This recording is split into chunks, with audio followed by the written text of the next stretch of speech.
اویس قرنی دا چې کوم دی د خپل وخت یو تابعی تیر شوی دی، یو بزرگ انسان تیر شوی دی. دی وی په یمن کې اوسېدو او د یو بوډۍ مور و د هغې خدمت به کو.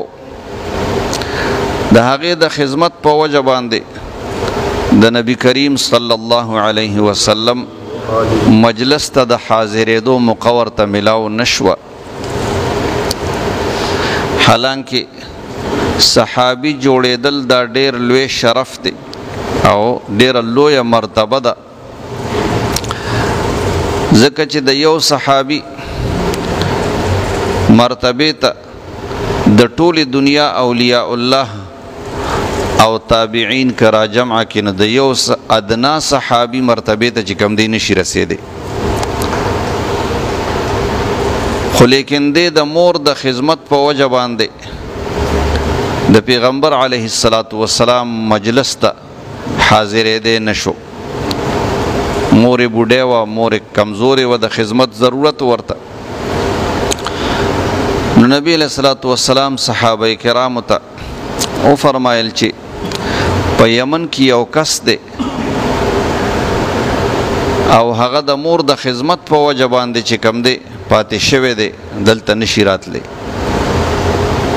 نو که په تاسو کې څوک د هغه سره یو ځای شي او د هغه سره میلاو شي، نو د هغه نه د خپل ځان دپاره دعا وغواړئ،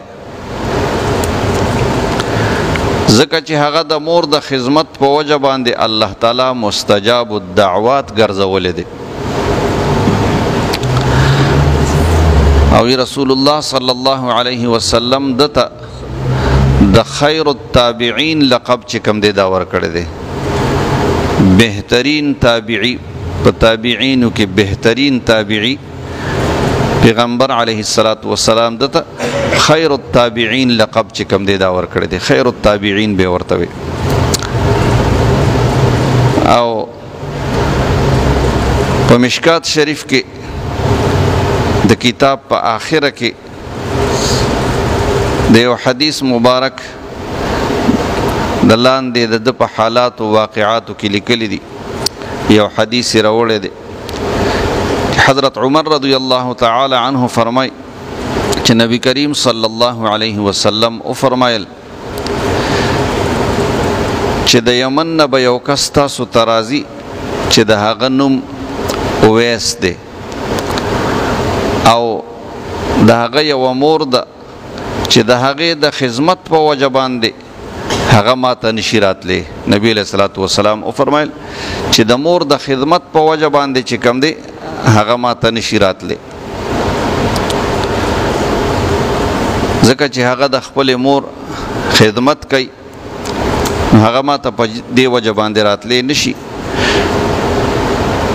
نو ای صحابه کرامو، که په تاسو کې څوک د هغه سره میلاو شو، ملاقات ورسره وشو، نو د هغه نه د خپل ځان دپاره د مغفرت دعا وغواړئ.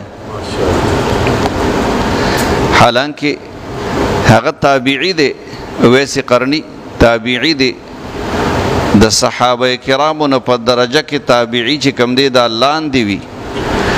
خو نبی علیه السلام صحابه کرامو ته فرمایي چې که تاسو د چا د هغه سره ملاقات وشو، نو د هغه نه د خپل ځان دپاره چې کوم دی د مغفرت دعا وغواړئ. نو د دې نه دا معلومیږي چې دله الله تعالی دومره لوړ مقام او دومره لوی فضیلت ورکړی چې نبی علیه السلام فرمایي چې فمروه فلیستغفر لکم، هغه ته حکم وکړئ، یعنې هغه ته ووایئ چې هغه ستاسو دپاره د مغفرت دعا وغواړي. دا لوړه مرتبه وي، دا ورله د څه په وجه باندې الله تعالی ورکړې وه؟ دا د مور د خدمت په وجه باندې الله تعالی دونه لوړ مقام ورکړی چې الله تعالی هغه مستجاب الدعوات ګرځولی او داسې مستجاب الدعوات چې نبی علیه الصلاة والسلام صحابه کرامو ته فرمایي چې که د هغه سره مو ملاقات وشو نو د ځان دپاره د هغه نه دعا وغواړئ د مغفرت. حالانکه صحابه کرام ډېر لوی خلق دی، ډېر لوی مرتبه والا خلق دی، د هغوی خپلې دعاګانې هم چې کوم دی ډېرې اوچتې وي او د صحابه کرامو دعاګانې هم قبلې دی.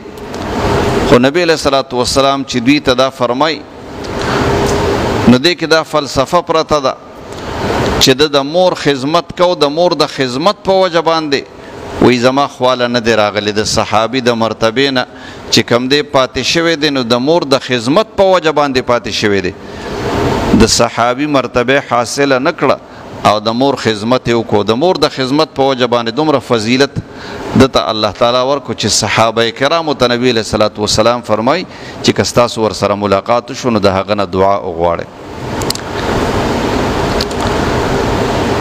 حضرت عمر رضی الله تعالی عنه به وی هر کال د حج په موسم کې د حاجیانو نه تپوس کو، کوم حاجیان چې به د یمن نه راغلل د هغوی نه به یې تپوس کو وی چې په تاسو کې د اویس قرنی شته دی. لس کاله چې کوم دی حضرت عمر رضی الله تعالی عنه دا انتظار وکړو، د هر کال به چې کوم دی د حج په موسم کې د یمن د خلکو نه تپوس کو چې په تاسو کې د اویس قرنی په نوم باندې څوک شته. یو کال چې کوم دی د یمن د خلکو نه تپوس وکړو نو په هغې کې یو کس چې کوم دی هغه د اویس قرنی رشتہ دار او خپل و، هغه ورته وی چې اے حضرت عمر رضی الله عنه د اویس قرنی په نوم باندې زما په خپلوانو کې یو کس شته دی، خو هغه چې کوم دی دومره لوی سړی نه دی په څومره اهتمام سره چې تاسو تپوس کوئ. اخو چې کوم دی یو دیوانه سړی دی او الته چې کوم دی په یو دشته کې خپل اوخان سری، یعنی مراد دا چې دومره لوی سړی نه دی. بعضې وخت کې خلکو ته دا خپل سړی چې کوم دی یا ورته معلوم نه او یا که ورته معلومي خو دا خپل سړی ورته دومره اوچت نه ښکاري. بهر حال خو هغه وایي چې زما په خپلوانو کې داسې یو کس شته دی، خو تاسو چې په څومره اهتمام سره تپوس کوئ نو دومره مقام او مرتبه والا هغه نه دی، هغه یو دیوانه سړی دی او په دشته کې اوخان سری. حضرت عمر رضی الله تعالی عنه ورته وی چې د هغه پته مال راکا، خیر دی که دیوانه دی او خیر دی که د دومره مرتبه نه دی، خو مال د هغه پته راکا.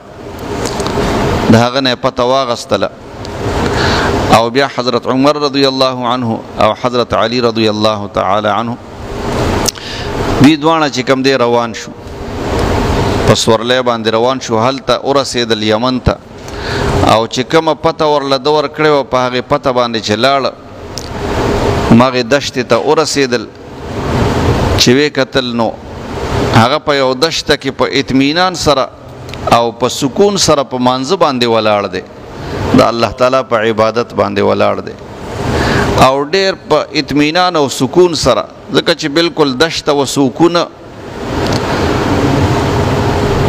نو دوی ورته انتظار وکړو چې کله هغه سلام وګرځو د مانځه نه فارغ شو، دوی ته د نوم تپوس وکړو، هغه ورته خپل نوم ووی چې زما اویس قرنی نوم دی.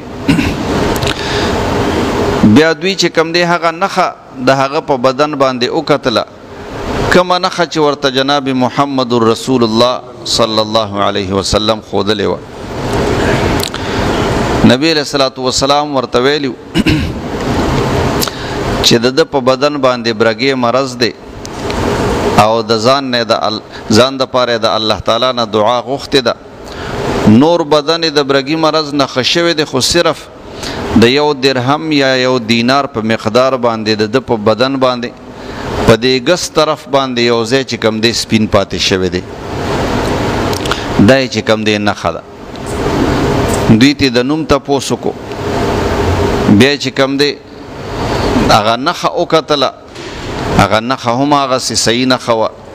نو دوی چې کوم دی د هغه نښه ښکل کړه او وی پیژندو او دعا یې ترې وغوښتله چې دغه شان مونږ ته نبی علیه الصلاة والسلام ویلي چې دې سړي نه چې کوم دی دعا وغواړئ. حالانکه حضرت عمر رضی الله عنه، حضرت علی رضی الله تعالی عنه دا جلیل القدر صحابه کرام دي.